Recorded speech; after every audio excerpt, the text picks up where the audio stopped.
Hi folks, how's it going? Hope it's going well.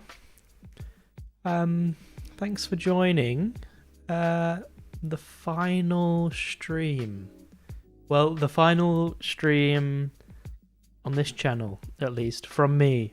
There are more streams on this channel, but it won't be me, or at least it won't be for a while.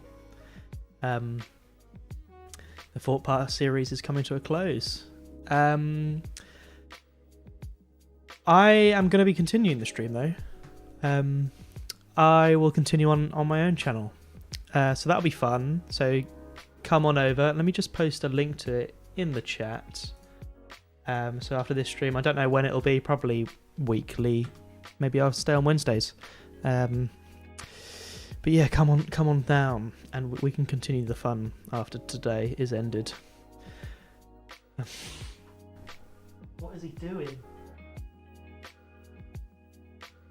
I don't think I want to describe what he's doing. That's pretty rated R.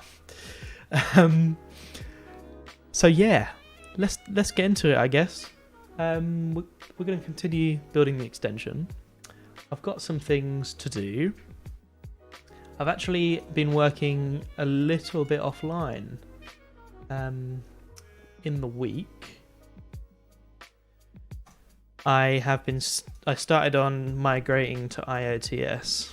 I can't stay on Wednesdays, no. I might have to move to Thursdays. Or maybe I'll do the times when you're not streaming on this channel. Yeah, so I started migrating to IOTS. I'm going to walk through this a little bit because I am aware this is maybe not something that everybody's used before. And it might be cool to introduce that to you. So I've already got it checked out. Is it big enough? Yeah, that's big enough. Let me know if you want me to zoom in. So if you remember before, let's have a look at the diff. The dog is going nuts already. It's that time of evening. So let's have a look at the diff. If you remember before, we kind of defined these types. So we've got like a listing, and we've got a child, and a child is in a listing. And we just kind of said to TypeScript that, yeah, that's what's being returned here.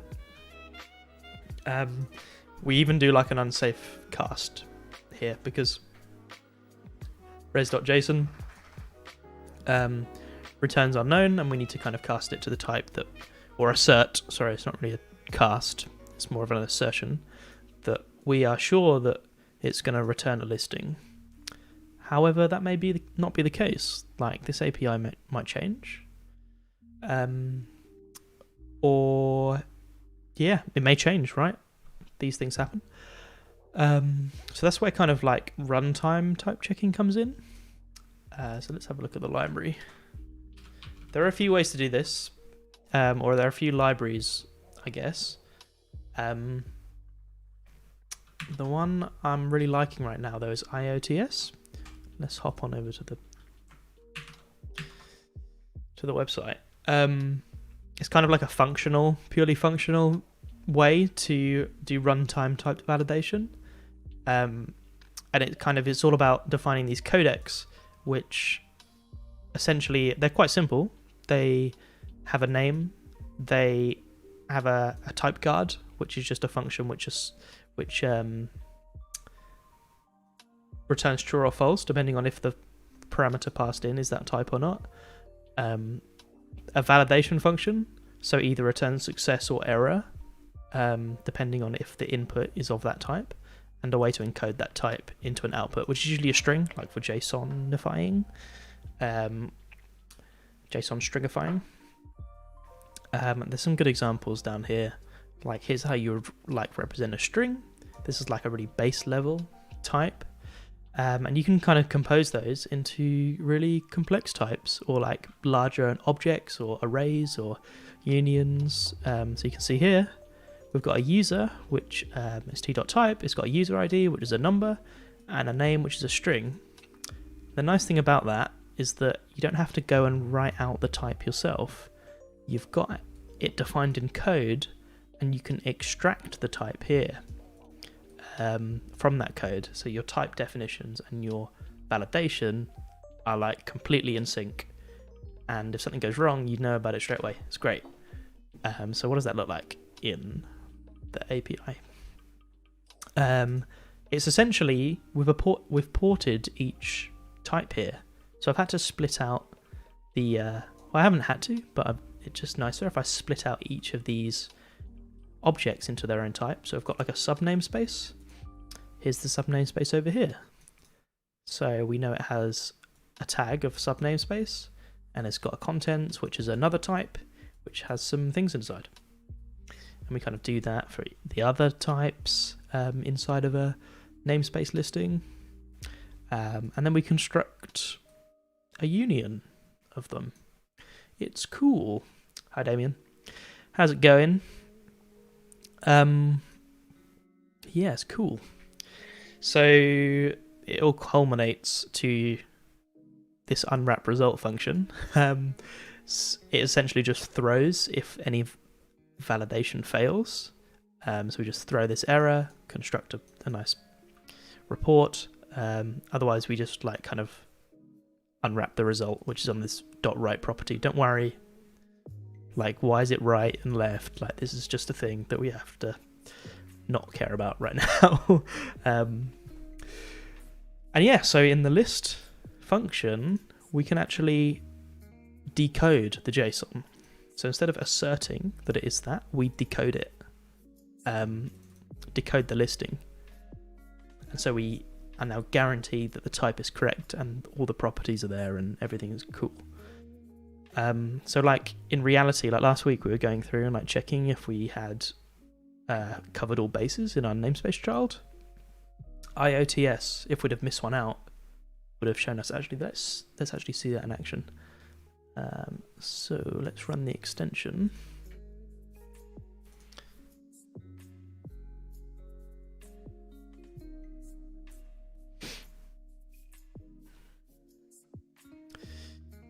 Extension is running. Let's start the code base.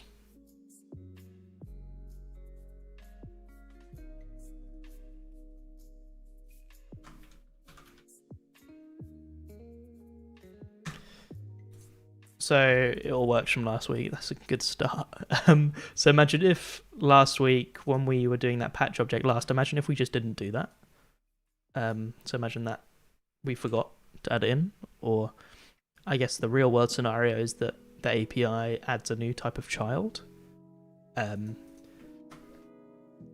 So just say we don't have the patch object type. Reload the window.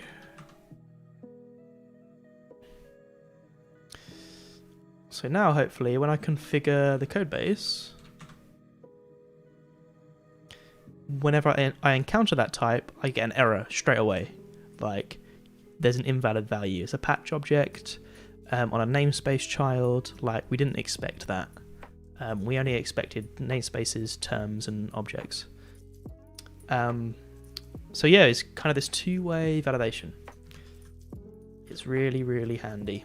And especially if you're contacting external pieces of like APIs, external APIs. IO essentially is IOTS.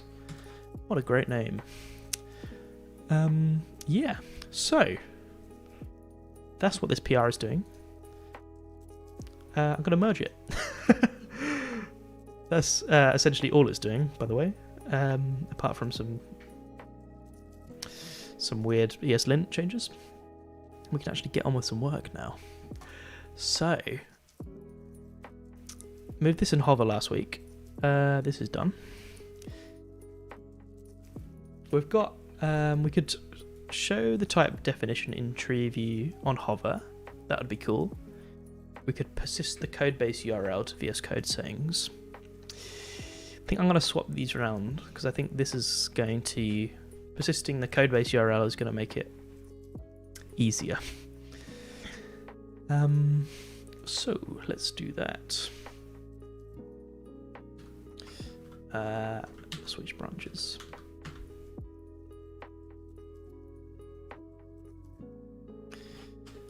Okay.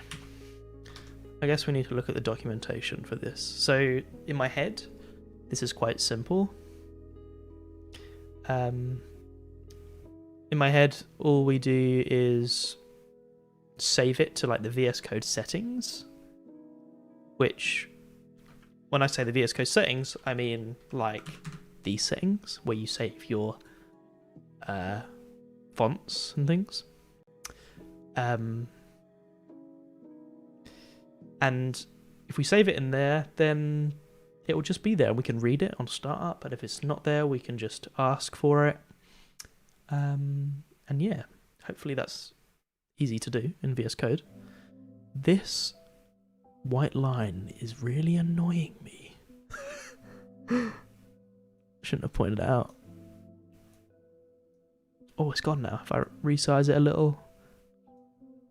That's a bug. Electron, what are you doing? VS Code, save. VS Code extension, save settings.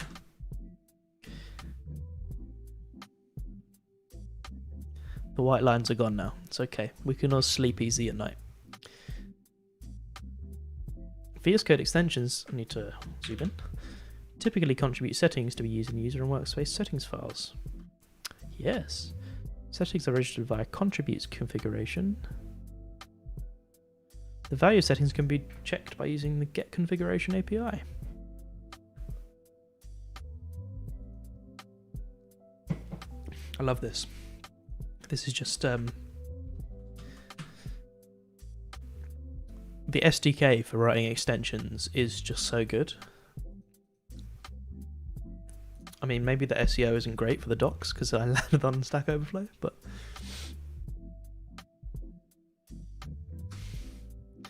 the auto doc auto hides. I mean, that's probably a good idea to do on a stream. All right, there you go. You happy? Whoa, look at that. We got some extra few lines on the screen. Don't discount them. They're very valuable. So we contribute some configuration. Oh. I need to look at what this all means. Should we have a look at the sample extension? I think we shall. The white line is back. Oh my god, it is. And I now can't... Oh, I can. So it appears for a couple of pixels and then it disappears again. That's so janky. We're gonna have to live with the white line, I think.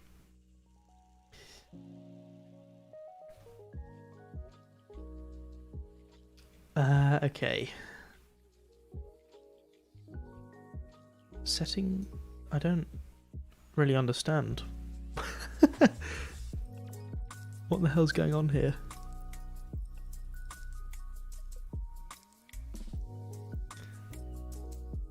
You're on Linux though, Alex, aren't you? So maybe you don't get this problem. macOS only. Exclusive.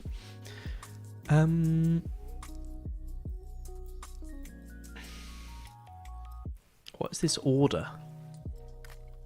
Let's just have a look. So title, a summary of the settings. The label will be used in settings file as separating comment. This label will be used in the settings file as separating comment. Right. So I don't understand why you would have why it's an array. And then there's got an order. Is there like docs for this?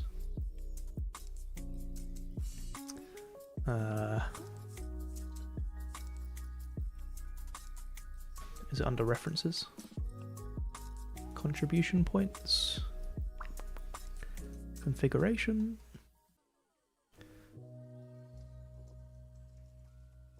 Okay, so we have a title. We have properties, we have types, defaults, descriptions. Oh, here's a nice... it's the title in the settings editor. I see. Yeah, these... You pay a lot of money for these animations. Could do that all day. Okay, let's move this over here.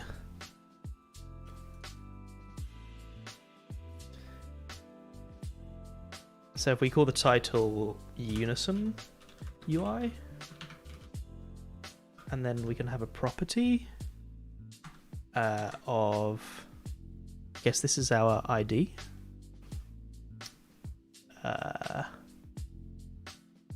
Which is Unison-UI. And we can call it API base URL.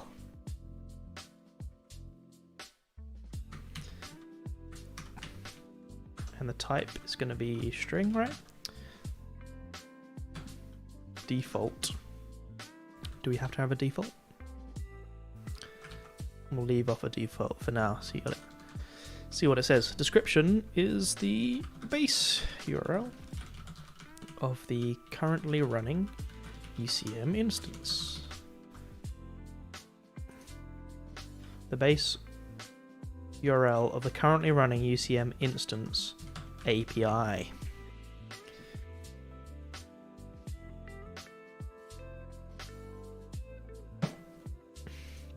(2021) is the year of the Linux desktop, so you'll get there, don't worry. Okay, so maybe that's going to work now. What was the API that was this Stack Overflow was saying about? The get configuration API. So hopefully there's a set extension as well. Set configuration. No.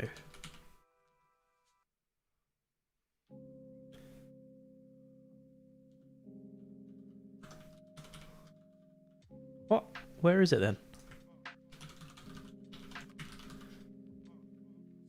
Workspace.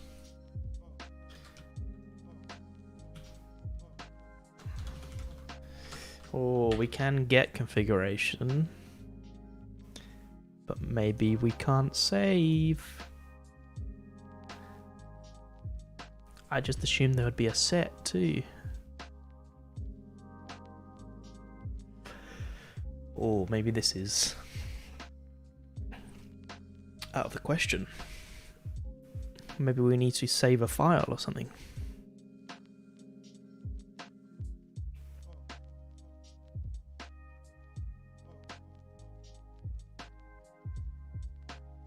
I mean, because the UX that I really want here is on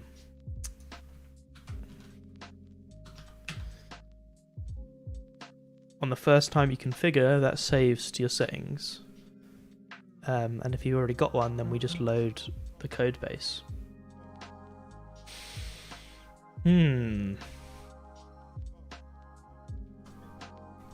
Where's that Stack Overflow?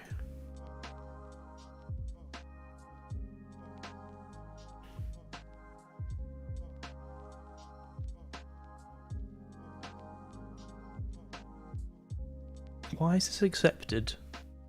It's a question about how to save, but this answer doesn't talk about saving. Maybe it's in the sample.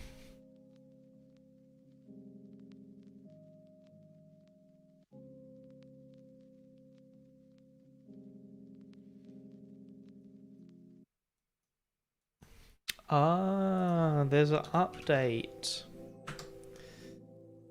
I see. Okay.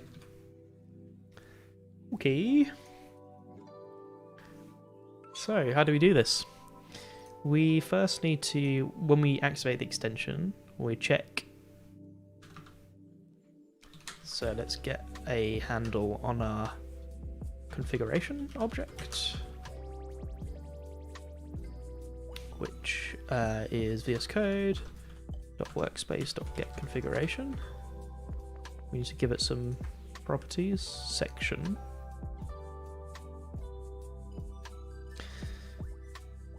When a section identifier is provided, only that part of the configuration is returned. I mean, maybe we should just try and log them.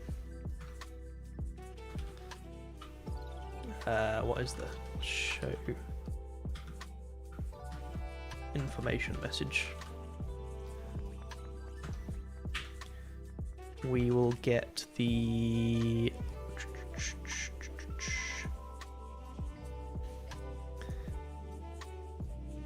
do I need to provide the whole thing? Or just the second half? Let's go with the whole thing.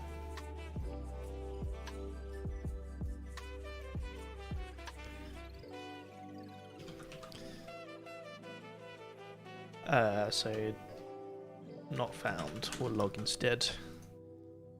Let's see what we get.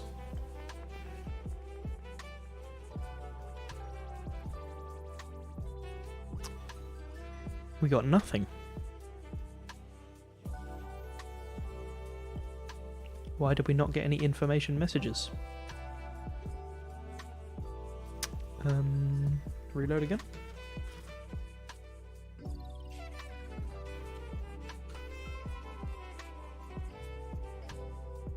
Nothing.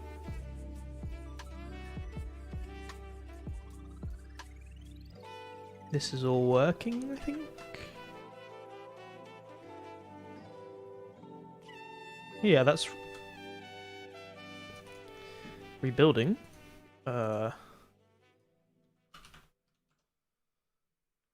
Maybe we can't show an error message on the activate because of it's not ready yet. That's so weird. That's so very strange. Okay.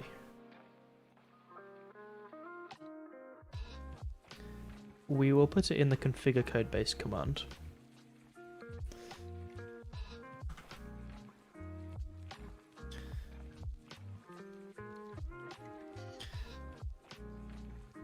Need to reload, right?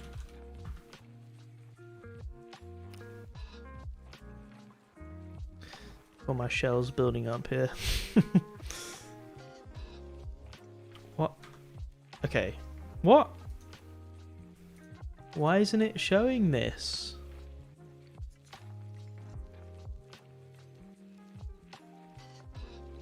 It's not showing me any error messages. Okay, let's just put something different in there.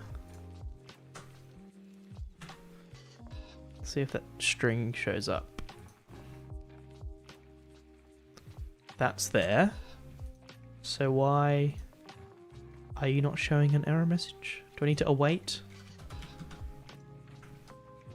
This doesn't make any sense to me.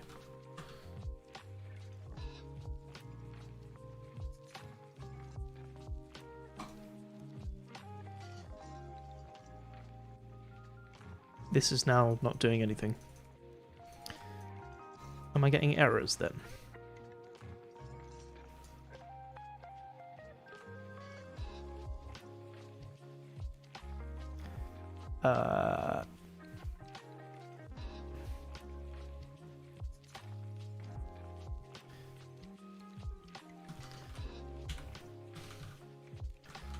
Can I open the console? That's not the console. Developer tools.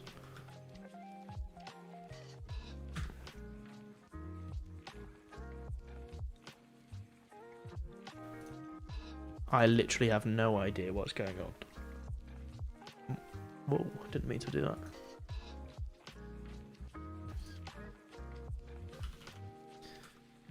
Configure the codebase. It doesn't do anything.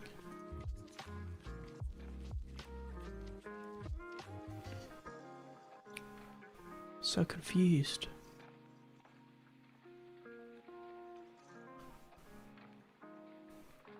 So putting that show error message, I mean this must be throwing, surely. Something must be throwing.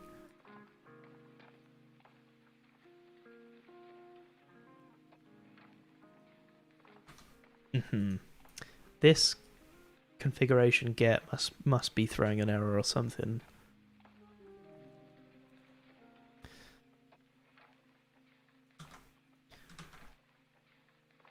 Do I need to await? No.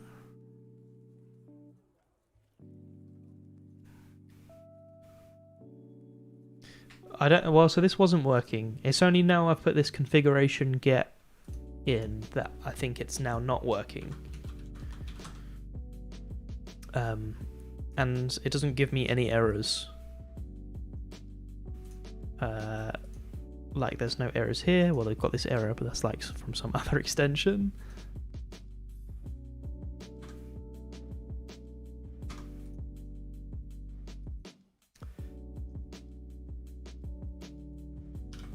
Can I just show a random message? Is that allowed?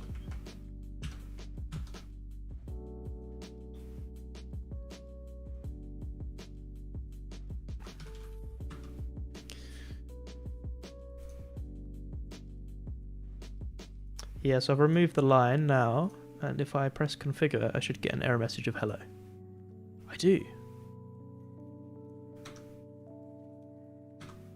Okay.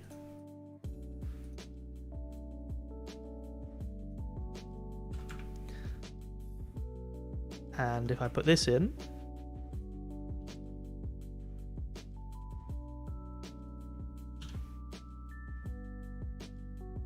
maybe this through for some reason.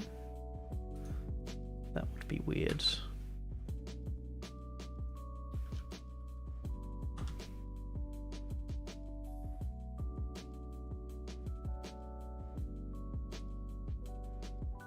Does nothing. This must be throwing. Let's wrap it all on the try catch.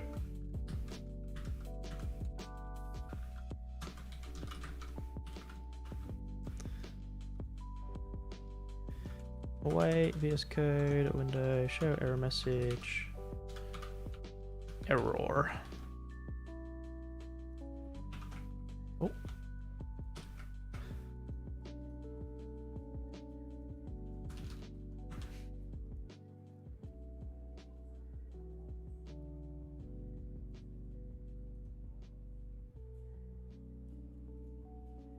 Did something happen? I mean, nothing's happening. I don't get any errors. I don't get this error message. Won't show.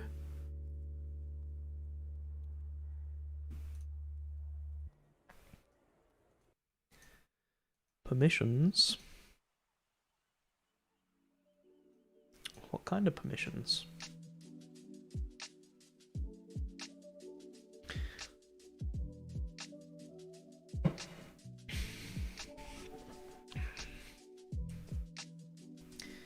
How very strange.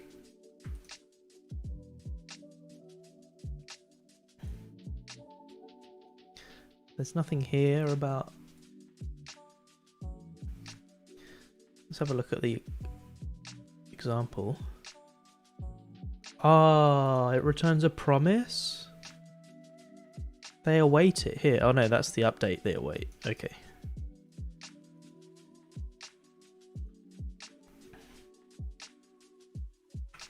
Get doesn't return a promise.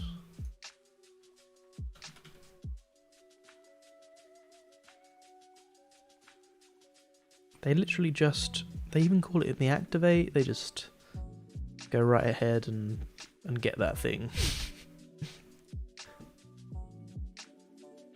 And they get conf.view.show on window open.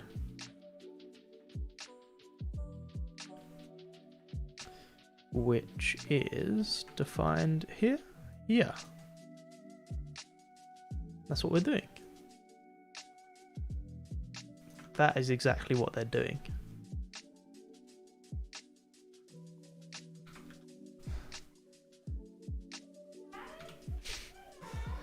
Emily's come home.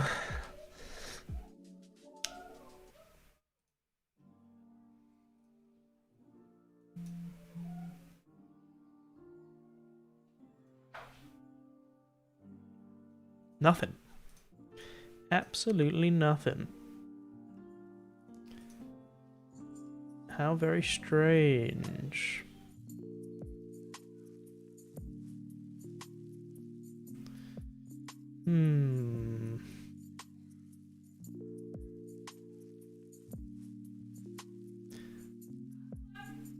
Hello?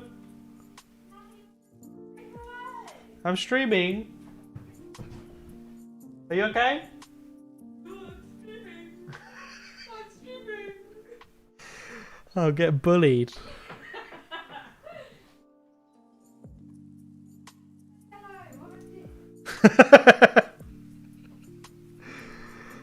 Oh dear.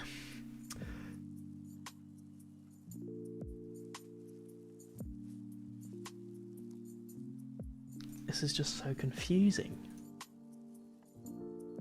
So get...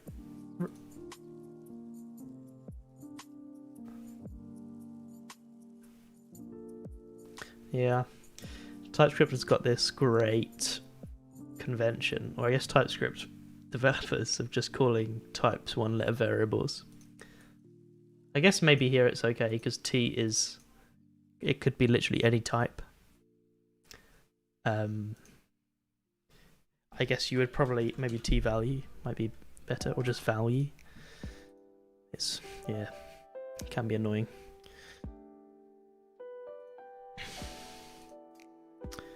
This is just so frustrating. I literally have no idea why this doesn't work.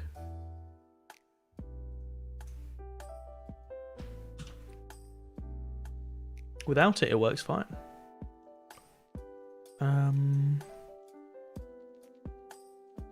Where do the logs show up? Maybe trying to show it as an error message is throwing us off here. If I just log, do they come up in here?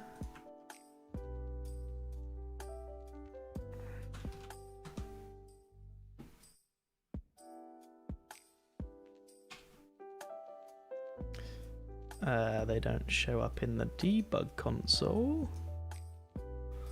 So do they show up in the extension output?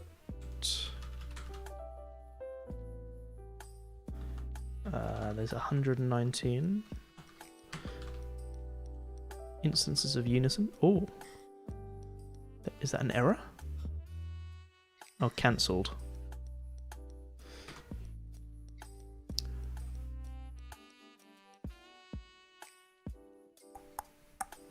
Log extension host.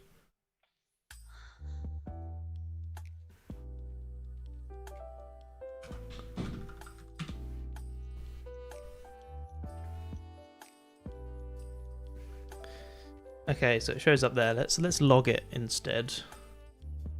So let's just grab this and we'll just log that.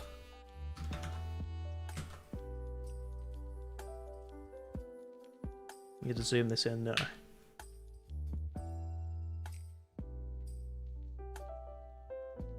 I mean, it's getting... Oh, I'm so dumb.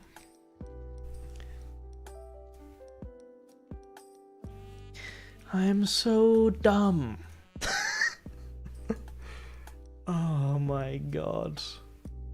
So it logged, but it logged an empty string. So this is returning an empty string because we didn't give it any default value. And I've been doing this. If we look down here, I've been doing a nullish coalesce. And I guess just doing show error message empty string doesn't actually show anything. And so this has a value of empty string. And I guess we're just not showing anything. So it does work. Okay. Alrighty. So let's assume that it works.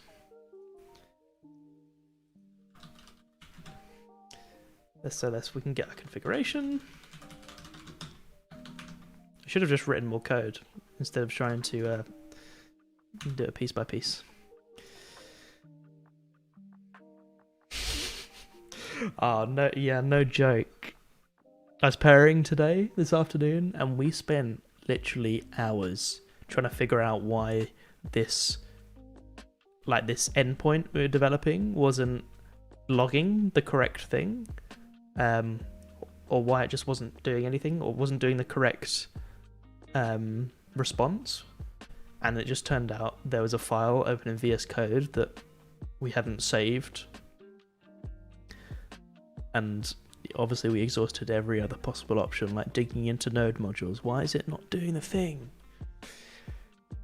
And there was just an unsafe file. It's just one of those days for me, I guess.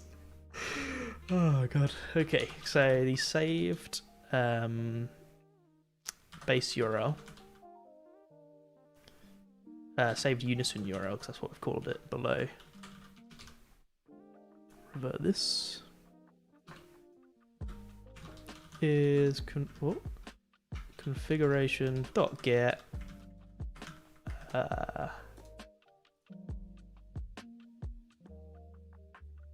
and then our name.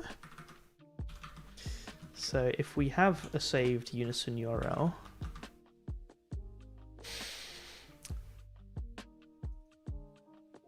we want to just set it here, right? So we can say our Unison URL is our saved Unison URL, or it's an awaited input. We need to give it the type. We can see that we have to pass in the T, otherwise it gets unknown. So we have to say it's a string because we define it as a string here. So now, if I save, let's go in the UI, see what it looks like. Extensions, Unison UI, there it is. API base URL. Let's grab that.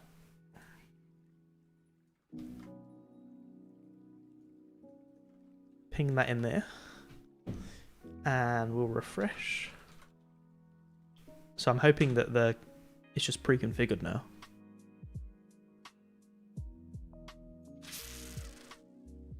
It's not.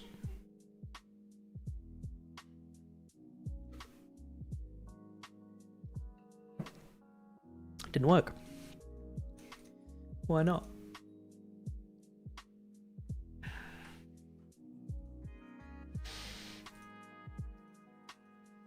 That is what we called it, right? Unison UI API base URL. If we've got the saved URL, here's the saved URL. Otherwise, we grab the input. Looks fine.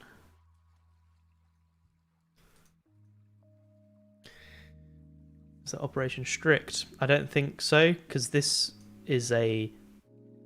Well, if I understand your question correctly, if I put number in here, there would be no type checking, because this is erased when we do the compile.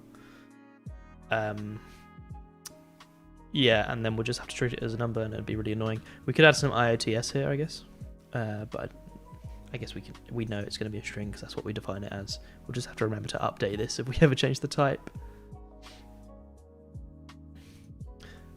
Oh, is the question mark strict?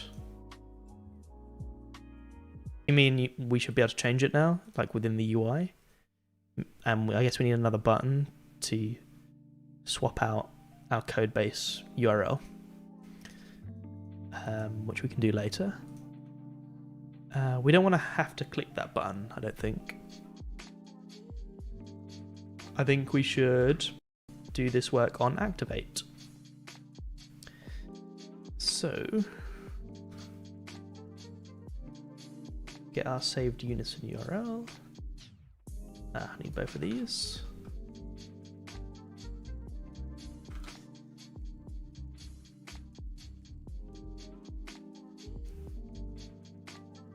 Oh, I guess you'll be able to override it by just doing a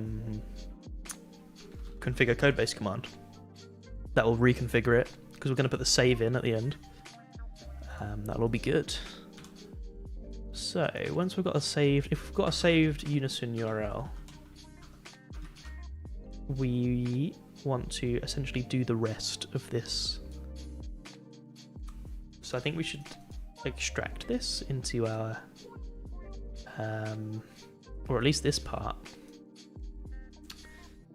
into a function, which we can just call imperatively, maybe.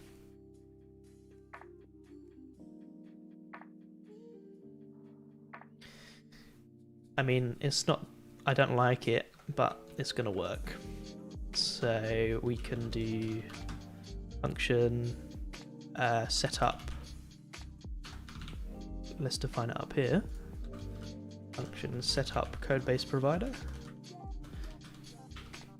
which takes a URL, a Unison URL,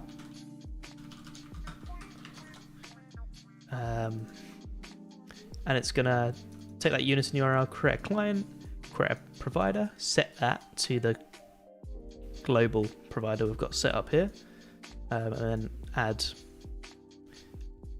push it to our subscription so it's cleaned up afterwards. And then we can do the same thing.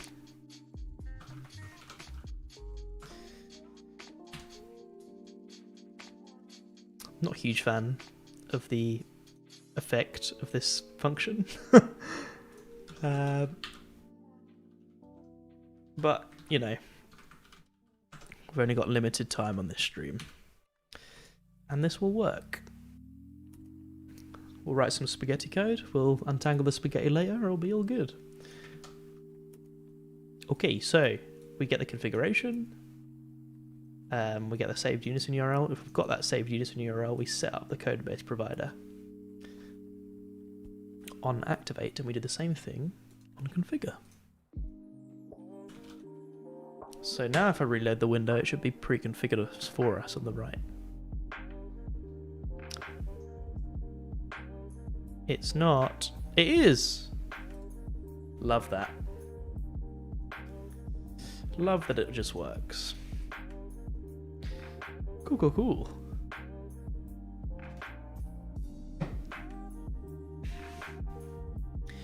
Is there any way we can refactor this quickly so that it's not essentially a procedure? I guess we could extract this into some like class or something. That'd be a little bit better, but not great. Would have to inject our context. I guess we could return the codebase provider in a method, in a function, and then set it globally here and to the subscriptions. Yeah, let's do that. So if we've just got a function which is called create codebase provider, which takes in our Unison URL and is essentially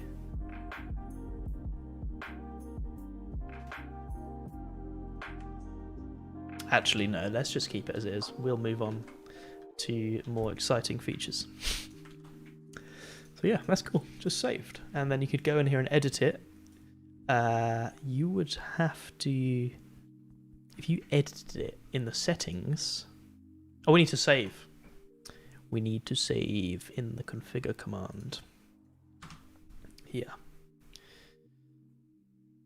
So let's extract this into a constant so we don't do any typos. Call it base URL config name. What have I just done?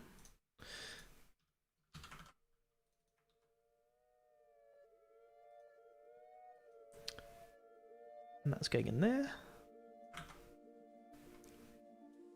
And then after we configure, we want to await configuration.update.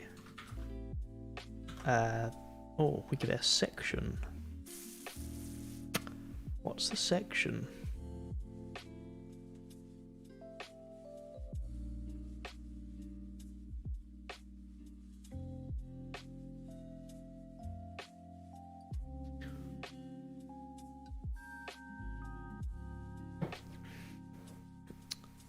I guess the section is just our config name,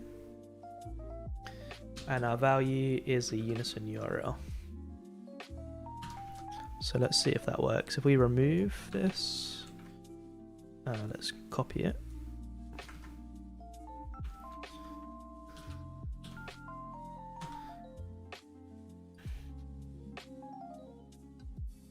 And we'll now configure. Paste it in. Hopefully it should appear in the settings.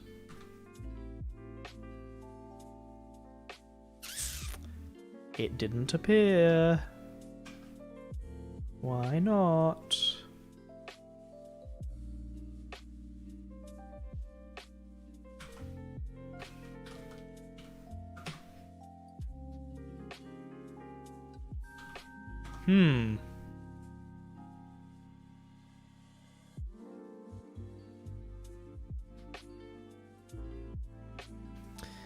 So this doesn't update it for some reason. I wonder why.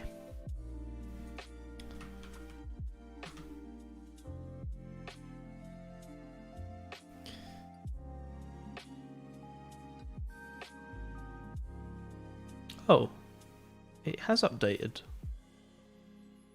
Somehow. Oh, it's saved locally by default. That's interesting. So it saves as a workspace setting by default.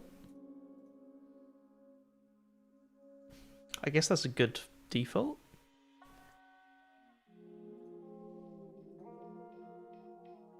Does update... right, so you can set a target to update a global setting or a workspace setting. I think it's good to save in a workspace. I think that makes sense. Workspaces override global. It's not really great to override people's global settings if you can avoid it.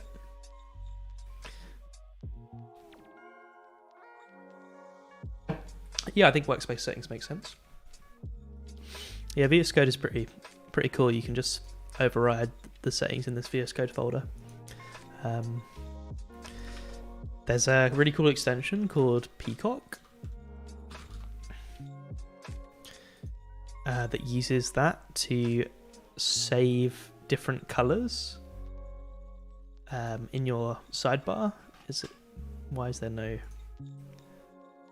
It like changes the color of your activity bar on the right depending on what workspace you're in. So if you've got like many open at once, you can like know the blue one is your server and orange one's your client or something. It's quite cool.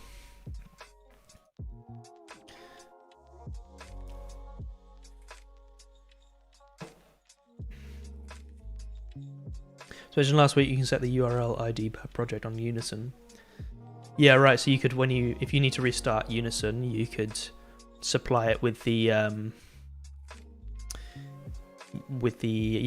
and the port, and then you wouldn't need to change your base URL, right? Which is nice.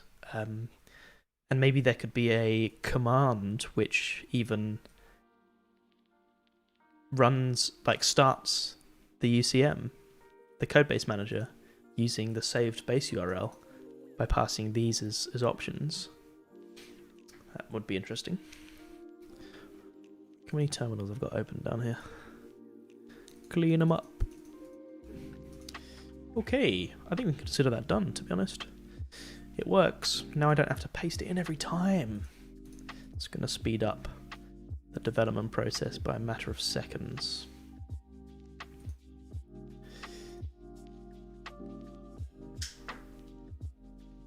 Okay, where's my...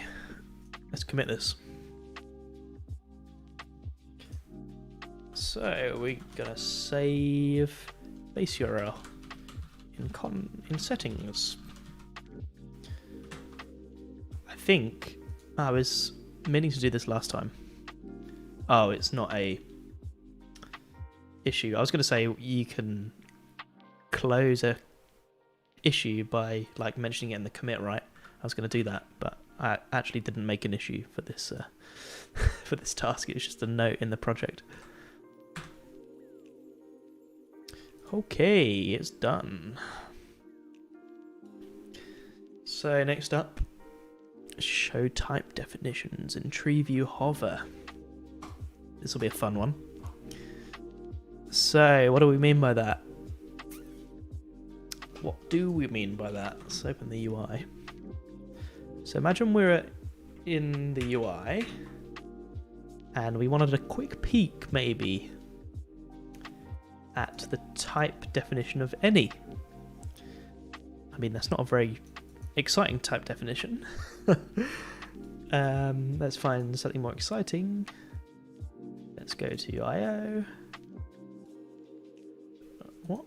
What's going on here? Where's the IO namespace? Am I being dumb?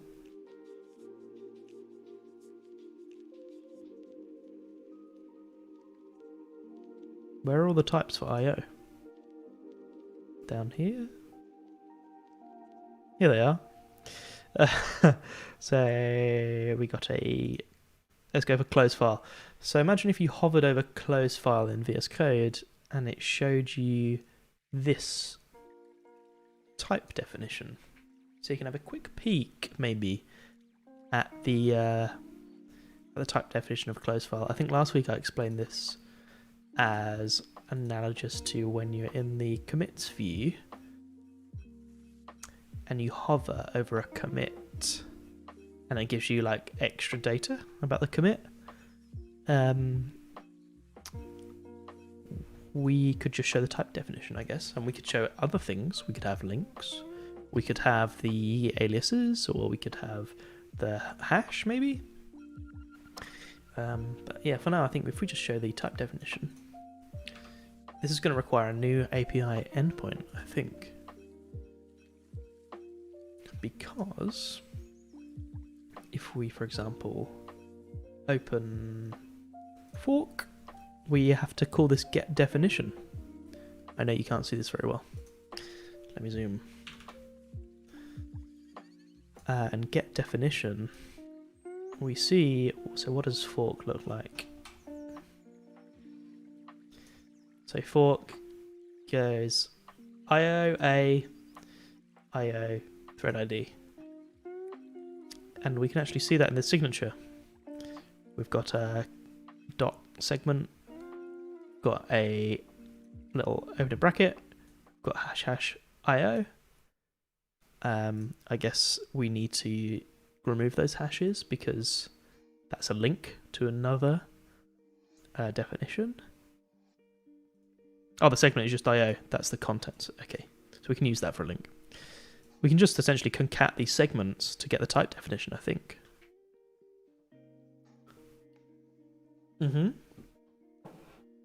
Search would be cool.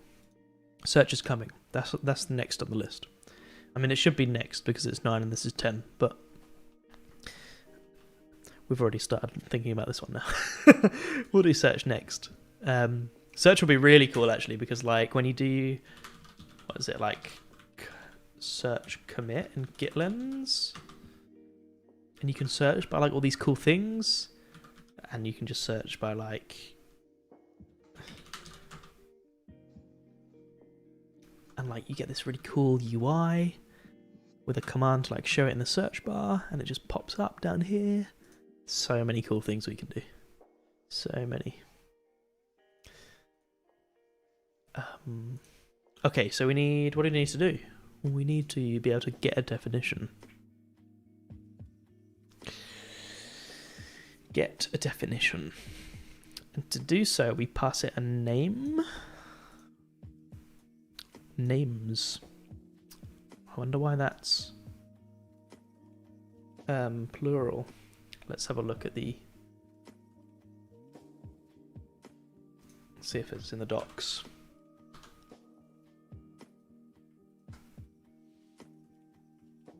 Get definition. So I think we can omit root branch for now. Names. A fully qualified name, hash qualified name, or hash. This parameter is a list. All get parameters with the same names will forward their values in a list to the handler. So if I supply both a fully qualified name and a hash, what does that mean? I guess fully qualified names could have different hashes if they're on different versions or something. I'm not sure, but I guess for now we could just supply the fully qualified name as it does in the UI. Or does this return multiple values? Let's see. So let's open this. So if we say base io.fork and base io.close file, have I done it wrong? Need a space? Maybe? Maybe this is not the way. Maybe not the way. I'm not sure what's going on there, but let's just, I guess we can just, for now, just supply the one name. And then we give it a render width. Oh, that's cool. So it does the formatting for us. The preferred maximum line width of the source code of definitions to be rendered. That's cool. I guess we want quite a small definition, maybe. A small width, sorry. And then we've got suffixify bindings. If true or absent, renders definitions using the shortest unambiguous suffix. If false, uses the fully qualified name.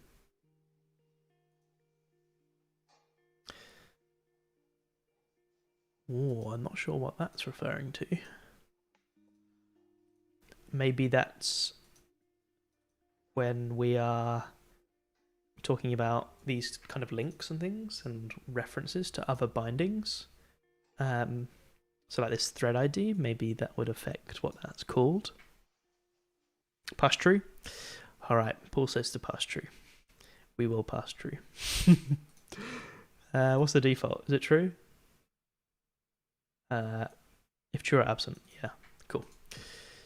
So let's add this in to our API. We'll just ping it over here. So I've got a reference. I can't. There you go. Okay. Okie dokie. So I need to export a function. Oh no, we don't. We add it to our API client. Get definition. Now definition, we need some options. So let's define a type for that. Get definition params. And we want a names, which is a string. Do we want anything else? No, let's just supply the required ones for now. So just names.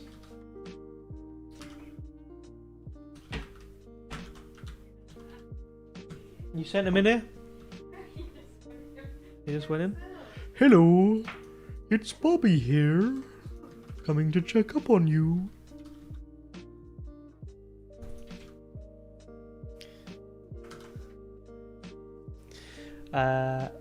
Thread ID as a fully qualified name, like base IO thread ID, but there's nothing else with the name thread ID, then suffix rendering will use the shorter names everywhere. Makes a lot of sense. Yeah, thanks both. That's great. Why is my copy and pasting not working? What? I'm pressing Control C and it's not. What on earth? My keyboard's broken. And this returns a type that we'll just stub out for now.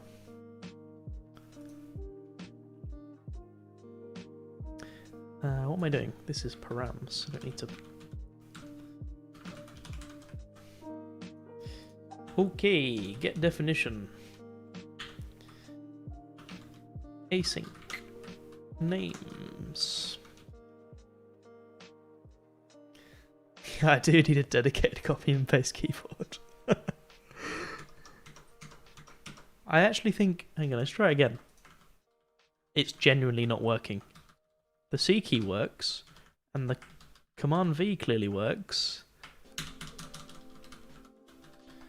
What about if I copy from over here? I just can't copy from VS Code. What is going on? Okay, it's fixed. There's some strange stuff going on there. Okay, so let's do something similar to what we've got over here above, so we can construct our query params.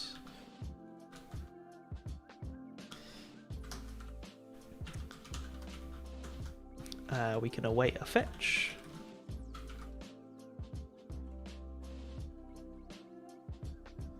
And this time we want to do get definition, then our query params. Dog shouting at me. Payload of get definition has annotations that you could use to create hyperlinks. That makes sense. That's the double hash, right? I think we will be using. I guess we could use that. Maybe not for now, but in the future we could. Like you can see in like the commit view, you can add links here. I think they. What do they do? I guess some of them are web links. But I think in the future we can like open that on the left hand side when we get that view working. That'd be really cool.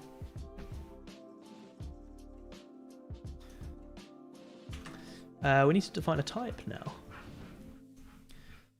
So let's do that. To find it up here. Okay, we need to look at what our type looks like. So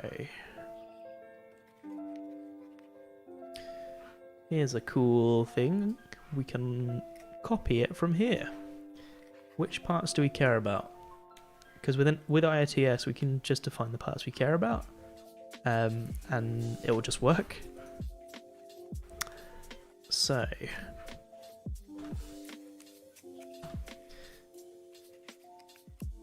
it's not working now. Have I closed my... I closed the Codebase header.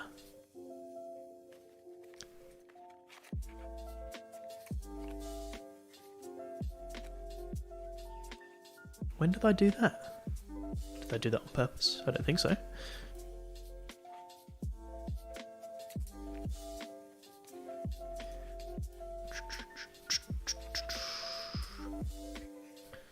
Start it again.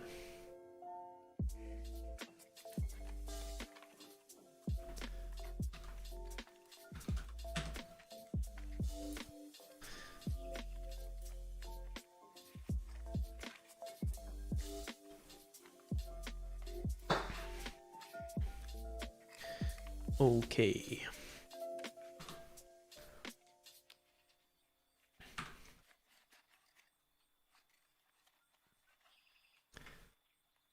I mean, what is I literally, my keyboard's just doing weird things right now. Closing things. I've got no idea what's going on. Okay, let's view a term. Greet. Here it is. Okay, so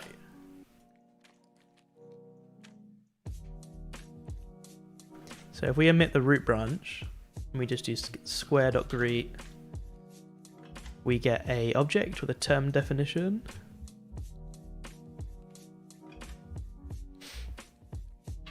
Which can be any string. Interesting. Or I guess it is the hash. Hello, Bob.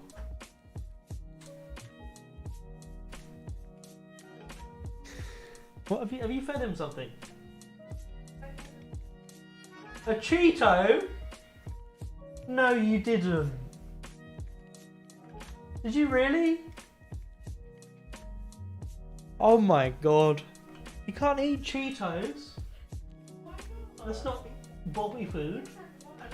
I have already fed him, by the way. You joking? You fed him again? Oh!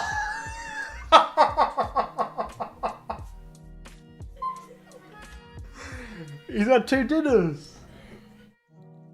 Oh my god. It's chaos. Absolute chaos. Can dogs eat the occasional 2 dinners from time to time? Jesus. I know, I should have said. It's my fault. It is my fault. Okay. Alright, what are we doing here? He's gonna be so full. Has he already eaten it all? Jesus.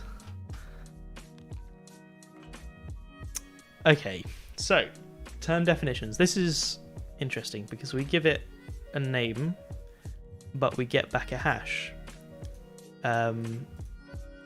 Is giving that option, the suffixify, going to help here or not? A bit confused about how I then figure out what key to look up in the term definition if I've just specified the fully qualified name. If so, I guess I can supply this. Can I?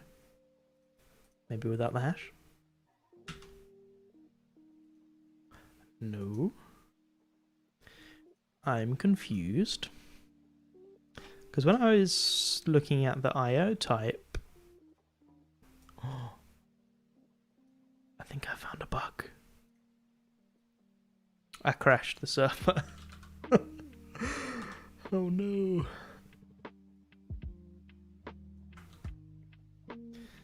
UCM terminated address boundary error. What did I do?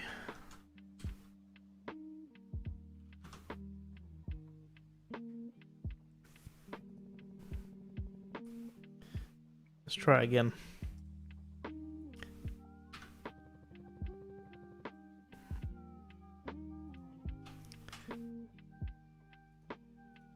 So I went to greet, opened it up. So if I want to specify a hash to the names, how do I do that?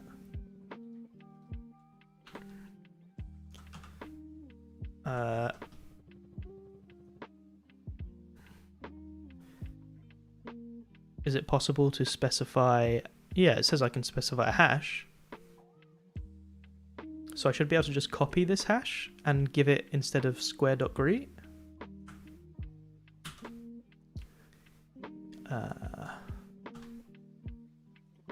So copy this hash and pass it names equals that. Maybe Chrome. I need to escape the hash maybe.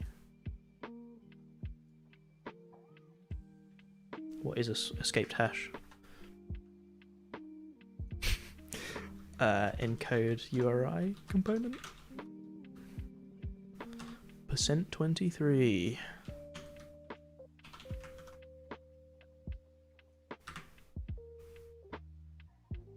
Okay, it works.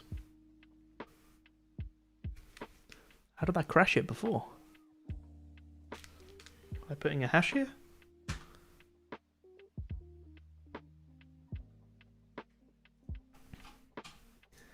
This does seem to take a while. Try at instead of hash.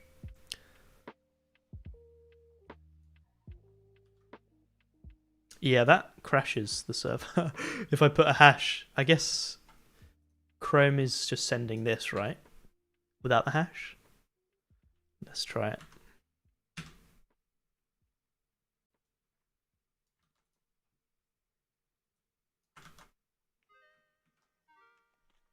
I know you can't see that very well, but I'm sending that. So just names then equals. Ending the URL. Yeah, I think that crashes.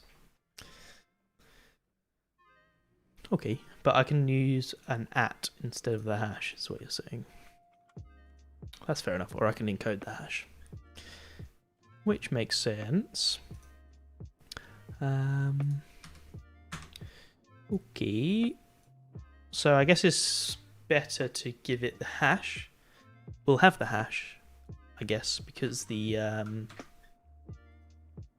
what am I doing? The type or the term will have the hash here. So that's no worries.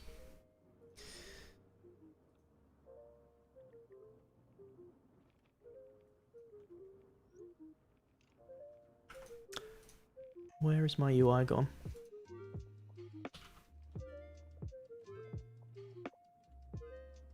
Okay, I can encode the hash, that's no worries. Okay, so let's open this up again. Which parts do we care about? So, let's start encoding this type, or declaring the codec for this type. So, we have a get definition response,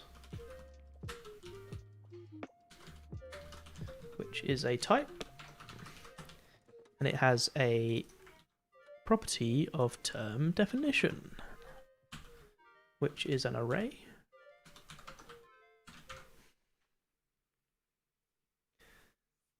Basically, when hashes appear in user-facing URLs, they are converted to ats. Sure, that makes sense. Otherwise, it's lost for the URL, right? It's just a local thing. Okay, so a term definition is not an array, it's a dictionary with arbitrary keys. Is that a built-in? It is. Cool. T.record. These type definitions are never very helpful. The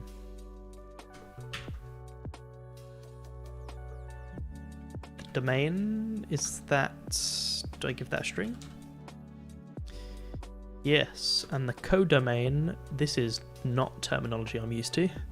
Usually I call these keys and values. Is that what it's referring to?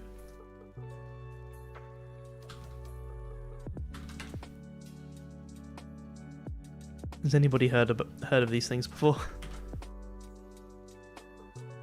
That's very strange. Why would they be called domain and codomain? Strange. Okay, and the value is going to be a term definition.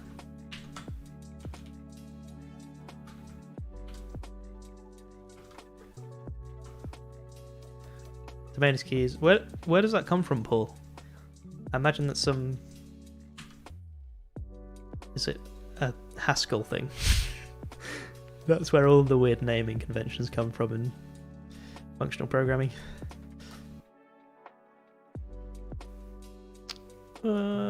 Okay, so term definition. What do we have in a term definition? We have a term names. That might be useful. Let me just split these so I don't have to keep switching between them. Do we need that? Probably not.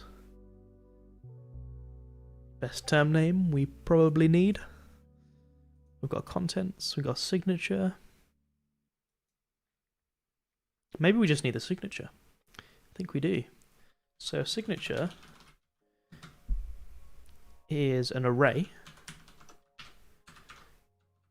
And then it's got some signature parts, right? It's got this segment string. And it's got this annotation object. And I guess that tells us what kind of token we're dealing with. Is it right to call this a token? That's what I'm going to call it. I'm going to call it a term token. So we've got a term token, which is a type with a segment that is a string. It also has the annotation on, but we can come back and add that later. Here's a token. Cool. So signature is an array of term tokens. And we only care about the segment for now because we're just going to concat them all.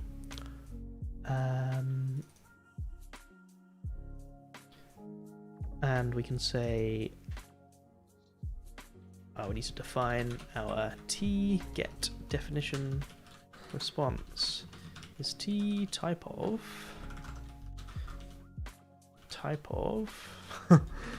get definition response. Look at that, we've got a type. That's cool. And our API is going to return a promise of that.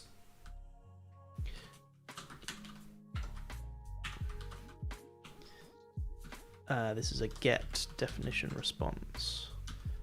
Decode.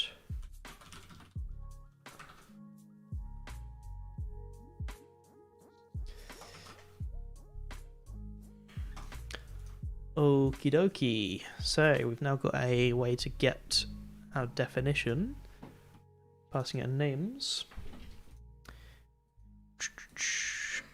Now we need to wire it up to VS Code. How do we do that? Tooltip.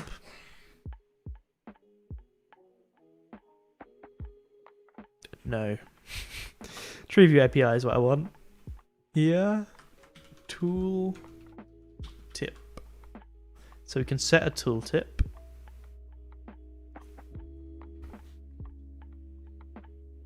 And we have to set it. We have to fetch that before we create our tree item. You keep shutting the door, then Bobby comes in and opens it again. Yeah, we'll do soon. Oh, we just got to wire the tooltips up, Emily. Okay. You want to help? She says no.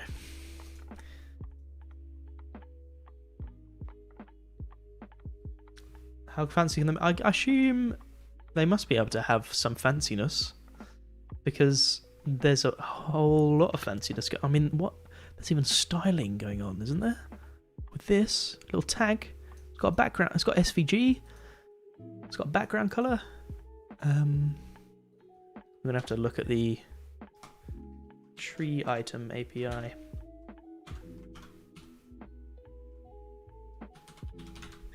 Let's see. Tooltip. It can be a markdown string. Whoa, this is... Oh my god, there's a whole class for constructing a markdown string. Whoa. This is all using the VS Code API. I guess here they just set it as a string, but we can construct a markdown string if we wish. How do we do that?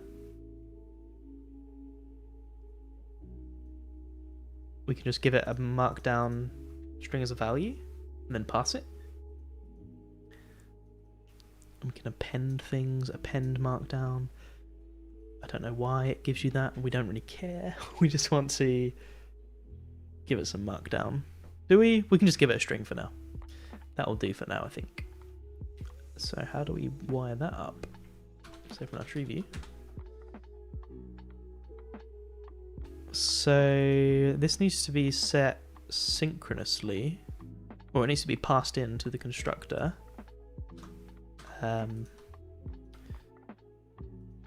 So when we return a new child, we need to pass it in, and we need to have already fetched it at that point,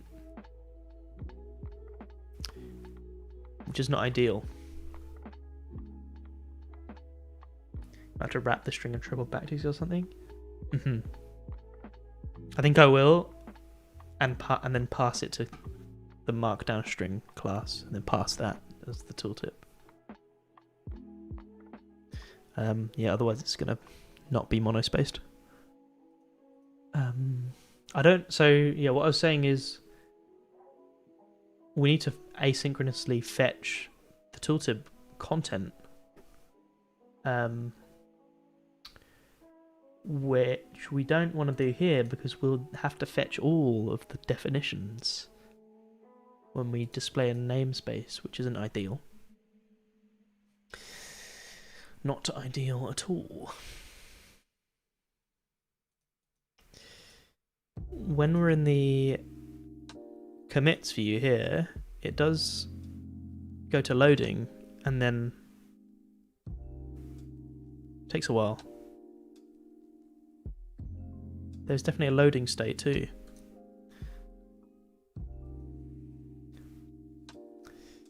Is there a...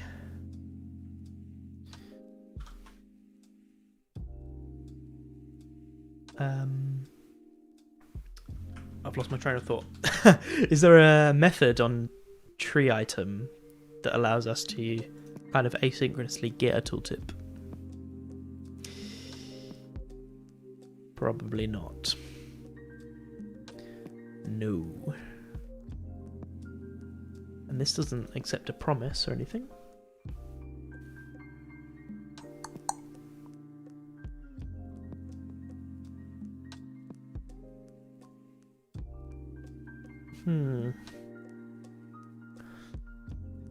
Interesting. How can we do that without fetching them all up front? Maybe there's we need to listen to a hover event, fetch it, set it. No, surely not. Surely not.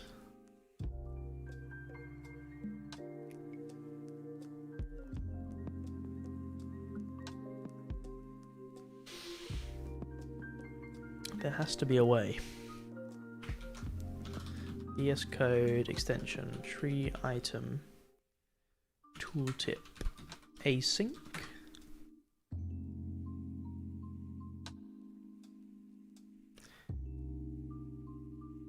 Treeview. Oh, this is not VSCode.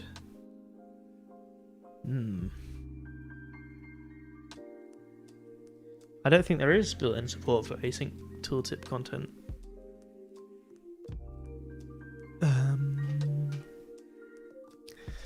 That's not the right thing.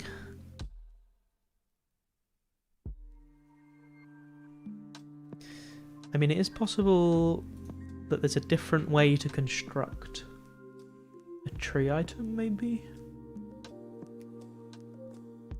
Oh, so like for icon pass, you can specify a resource URI. Oh, that's a tree. And you can do that for a description.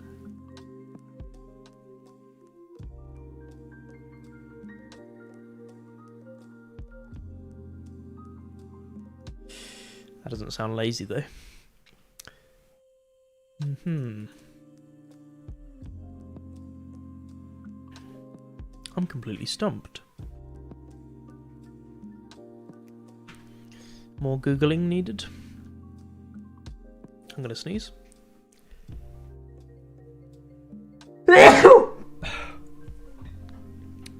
Excuse me.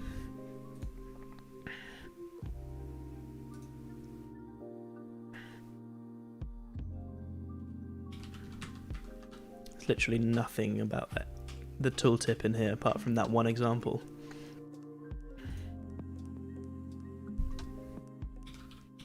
I think this is just generated from the type definitions. Let's see.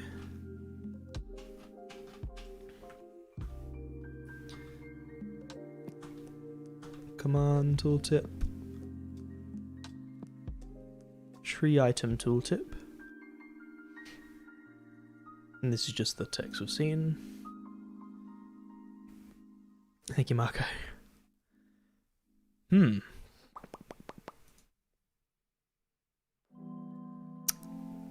This is, I mean, we could just try giving it a promise. Probably not going to work.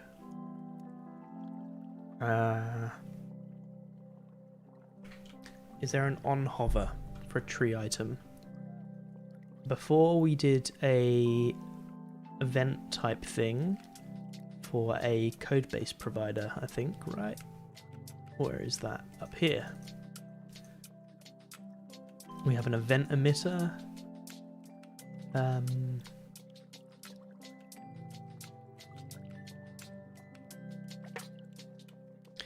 Not completely clear. Treeview on hover.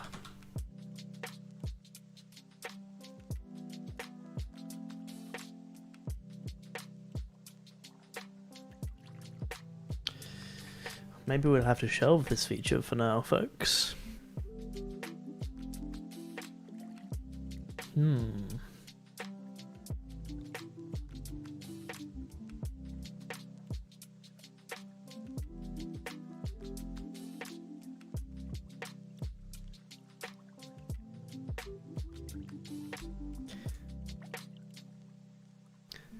on the second page of Google. That's when you know it's getting desperate. We could just have a look at the Git extension to see how they do it, but it's going to take a while to look through their source code and see what's going on. Tree item hover.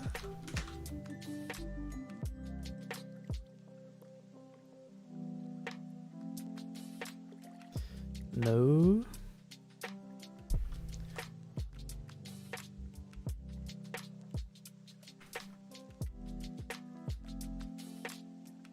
Maybe there's something... Ah! I've got it. Here we are. We're right here. We're right here. Get tree item. Get tree item can return the tree item, or it can return a promise of a tree item. So, here we could fetch the tooltip when we get the tree item.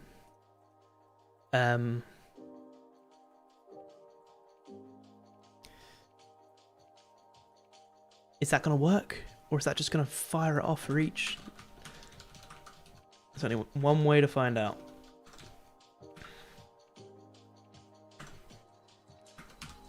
Let's see what happens when we just log.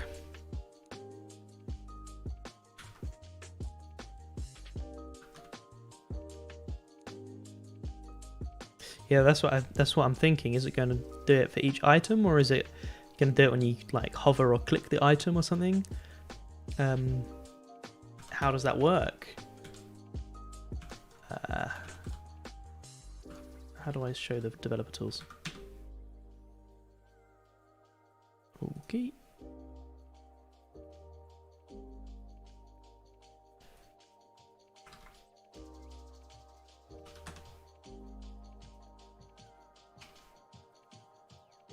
It's looking like it does it for each item.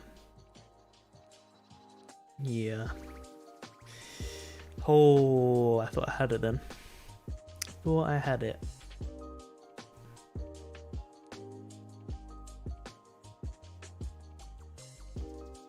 So, yeah, we'll only do up to the expanded levels, because like when you expand, that's lazy. I want us to try and avoid fetching the definitions for all of them at once, but maybe we can't. Maybe we can't. I guess let's just do it that way for now. Let's do it the dumb way, and then when the computer crashes, when you open a namespace that's really long, we'll come back and do it the smart way. Because I really don't know another way to do it. It's local. Yeah, I guess it could be remote. It could be a remote code base. Although, probably quite rare. for now at least. So let's just do that. Let's do it. Okay, so we want to get the definition. So we do this definition equals await this dot API client dot get definition, and we specify names of element. ID, is that, what do we do with for the IDs? We concatenated things.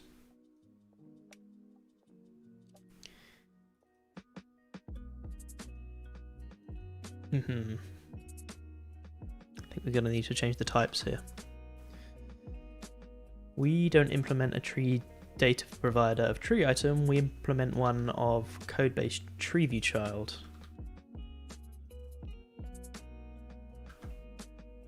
And because that's like a super type or subtype, I always forget which way around it is. We can then get access to, it's a promise, the hash, right? So if element dot Unison child dot tag equals, so if it's a type object or a term object, we can get the definition for it.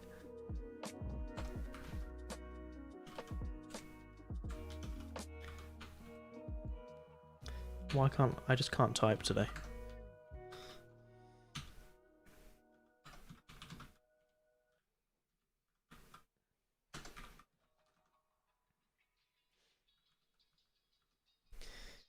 And then we want to go, if it's one of them,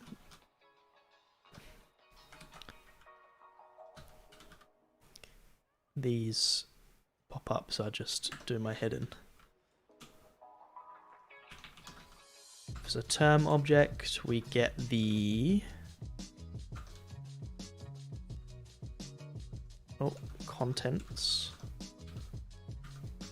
dot term hash. Otherwise, we get the type hash.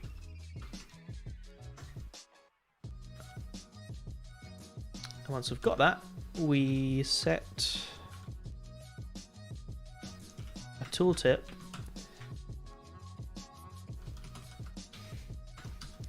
to a term definitions. Or we should extract this because we're going to reuse it. Name.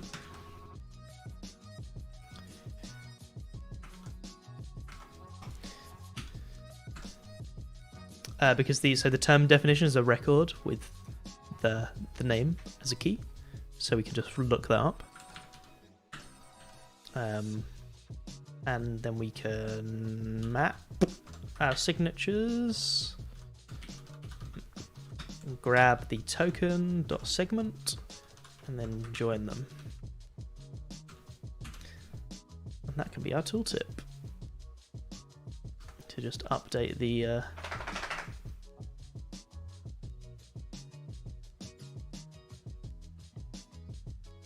API for using Markdown for tooltip on tree items has been finalized. You can set the tooltip to a Markdown string. Tree item, if your Markdown might take, or if your Markdown might take additional time to compute, you can use the new tree data item dot resolve tree item. Ooh,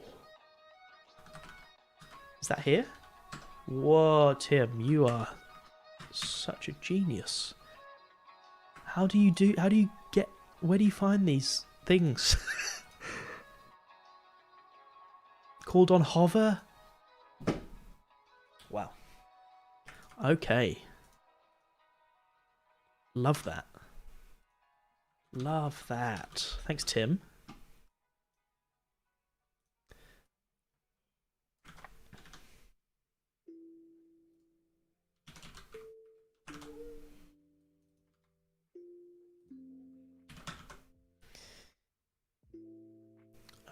Void, okay.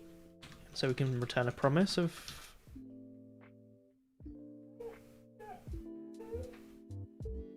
Bob, okay?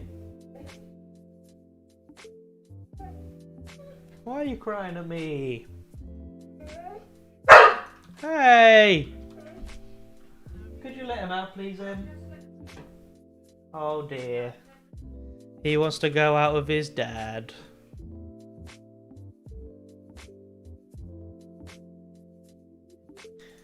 So, resolve Treeview item returns a provider result. That can be available. Cool. Oh, this is all good. This is all good.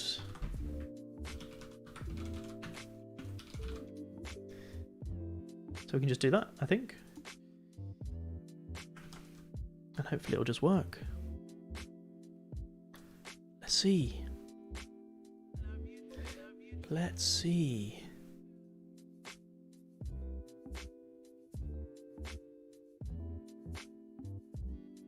The moment of truth. Loading. Loading.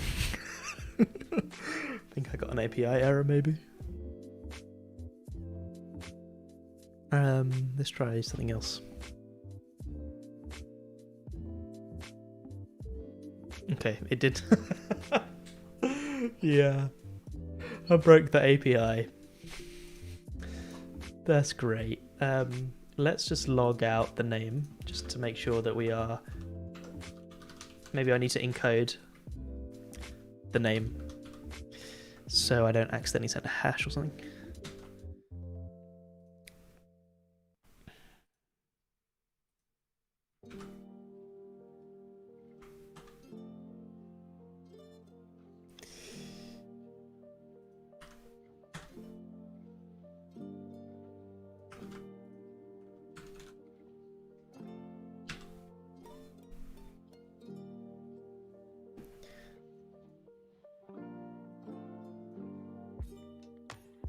Maybe on the next stream we can write some Haskell and try and fix that API error.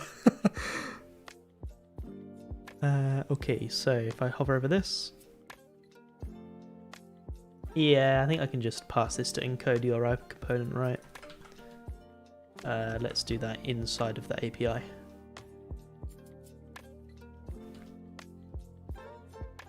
Never know what the difference is between encode URI and code URI component is.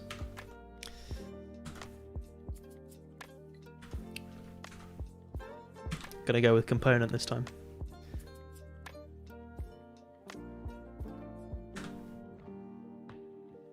Do you think, Tim, are you available for employment?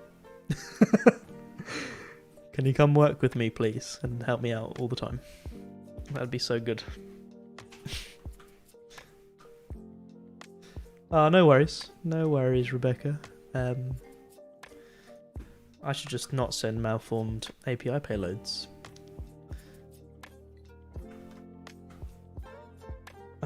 Where's the...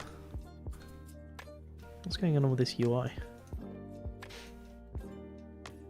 Give me that. Okay, I think it's going to work.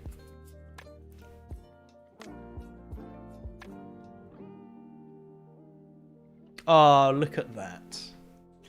Look at that beautiful type definition. That's composed if I've ever seen it. Wow.